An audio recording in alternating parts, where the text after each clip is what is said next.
Welcome to the DeFi Standard. This is Patty XRP, and we got Mickey B. Fresh. awesome. And just a little heads up today, everybody. If you do experience any buffering during the stream, somebody last time said you could set it to 3/4 speed, which I know is kind of slow, but that can get you through any times where it's buffering, where you won't just hear like the constant stopping. I don't know if it's perfect, but somebody's used it in the past. Hopefully it'll hold up. But aside from that, Mickey, I was thinking we can start off with, just kind of the on crypto Twitter about like the XRP trust lines being set up and stuff about airdrops and just like some general things around that. Yeah, so this is, I think, a really good thing. So what it's showing, besides the whole idea of getting free stuff, which I think everyone likes getting free stuff, I think we should just go over quickly about the trust line itself, setting trust lines. Now, there's no risk when you set a trust line. And what you're doing is you're reserving that trust line with 5XRP.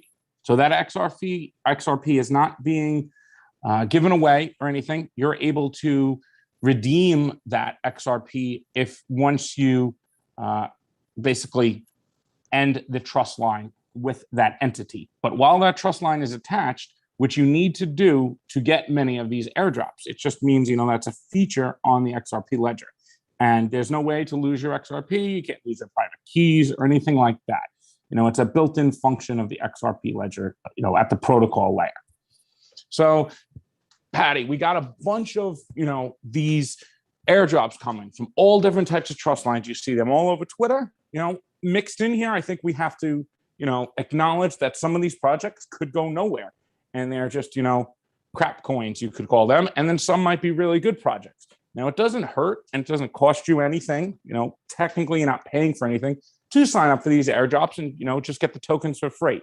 So what are some of the projects that you really like, Patty, that are being airdropped?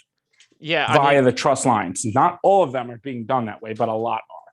Yeah, so the one that looks the most interesting right now is Aesthetes, which is the real world NFT project. They recently on Twitter just put out their white paper and who the guy that's leading the whole operation is. So they're kind of starting to get that going.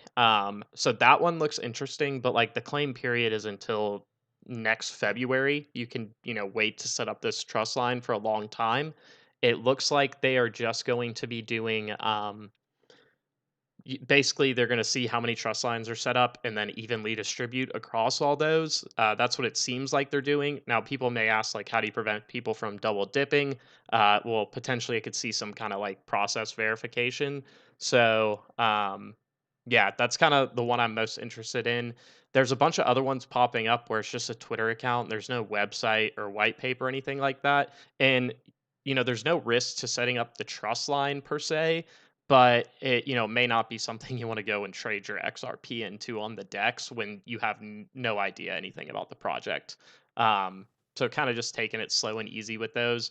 Evernode's another one that's going to do an airdrop that has multiple white papers out. They've done stuff in the past, the people behind that project.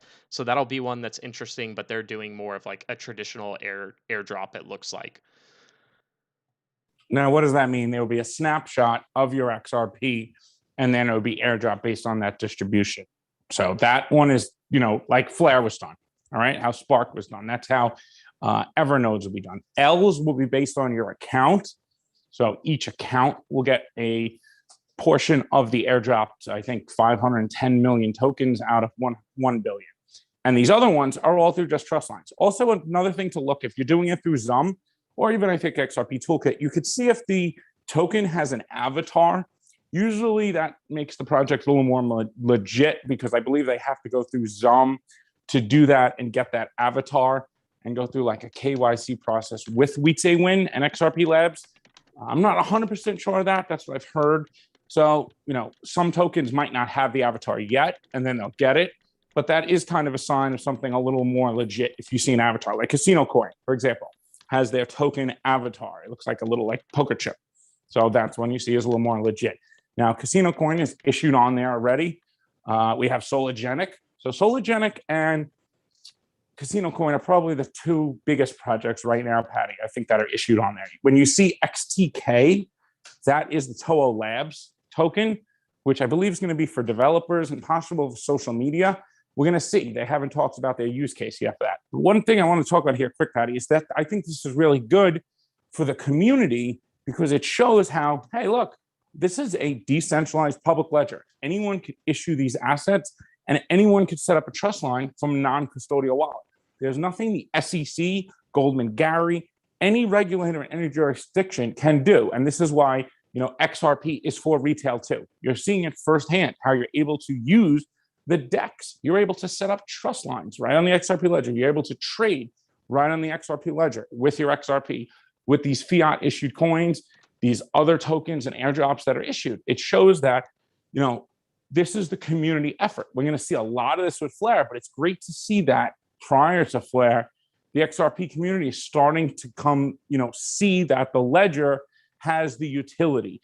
The utility is in the on-chain development, not in the asset trading on an exchange. The utility exists on ledger and on chain for many of these networks. And I think that's an important distinction.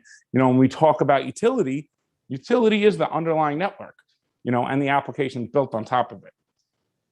Yeah, absolutely. And I know we're getting a little buffering. I just changed one setting, so hopefully that'll fix it, but we'll keep going. Like I said, you guys can just slow it down or pull back like a minute or two and it'll be fine. I don't know why it keeps doing this, but hopefully we'll get a little better in the future. I have a new computer, but need to get some stuff so I can set it up with multiple monitors and things like that.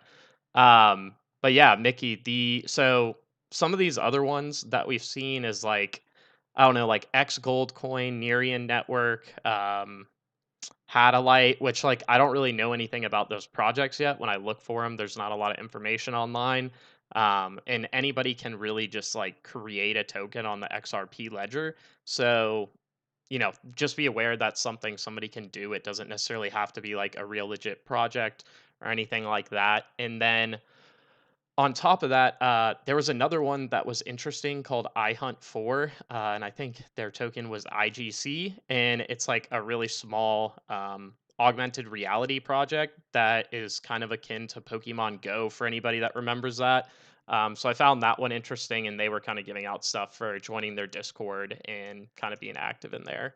But yeah, There's another one out now, Locks, I saw, is like smart NFTs. I just came across that today. So we'll talk about that in the future. They're gonna have. I don't know much about it. They said they're gonna have a new white paper